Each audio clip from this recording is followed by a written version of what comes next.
May mga methods, nabanggit po ba ni Sir Sandy? Meron Pearson square method, ano pa, yung trial and error method, at saka yung algebraic equation. So ngayon po, sa Pearson square kasi, po pwedeng dalawang ingredients, pwede rin madami. So mayroon lang po tayong sinusunod na flow o yung process kung paano siya i-compute.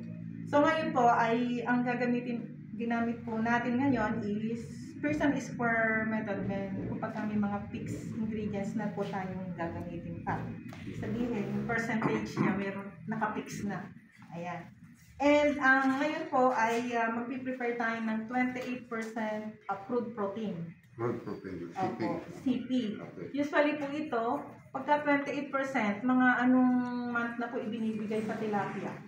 Third month po yun yung grower natin. Pagka po ang grower sa commercial is nasa 30% CP. So yun po yung ibinibigay. So usually po, pagka nasa 28%, ka-third month na po ang culture natin, yung bibigay natin. So ito po yung ipiprepare natin ngayon. So gagamit po tayo ng fish meal, ayan, then rice bran, then malunggay, ayan, malunggay, and ayun po, yung coco oil. Since, hindi po ba Hindi po pwede yung malunggay dinurog lang sa blender. Sa blender. Hindi, sa kwan lang siya. Yung kuhanin mo nga. Gilingan. Yung pantabas lang na machine. Shredder. Sa shredder po kasi medyo mas malalaki po yun Kailangan nakaganito talaga. Opo. Isa po sa tinitingnan natin yung quality ng pellet natin. So dapat po yung particle size niya mga pino, ayun, may mga size naman. Na dapat kung ano yung size nito, pare-pareha sila para yung maiwasan po natin yung pellet natin na minsan may malaki maliit. Ano po nangyayari? May mga butas.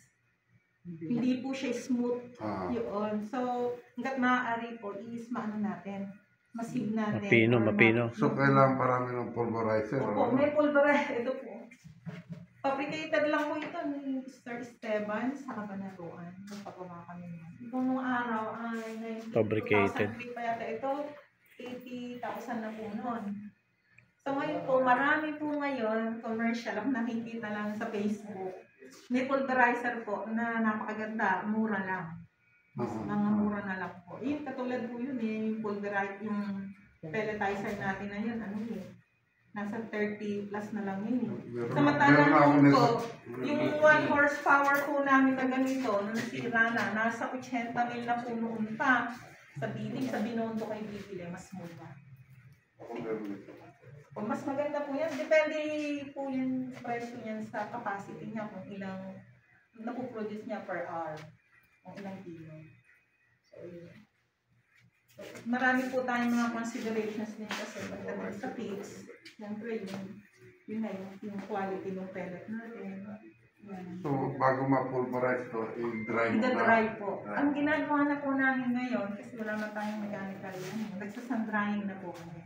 And yung result po ng CP na to is naka-base na din po dun sa sandrying. Na-sandry na namin. So, para noon, more or less, yun na yung namin, sinusunod namin sa And meron din naman po kaming pan-test dito sa sa CP, sa crude protein, pan-check. So, ngayon po, medyo, okay lang po ba? Medyo matagalan? O nagmamadali na po ba kayo? Hindi ako nakapagtimbang agad. Dapat sana ipakita ko na lang po sana. Hindi, okay na lang po siguro na nakita namin mga ingredients. Hindi na po kailangan yung okay po, sir. Ngayon po, sir, kung namin, doon na lang kami ng susundan yung...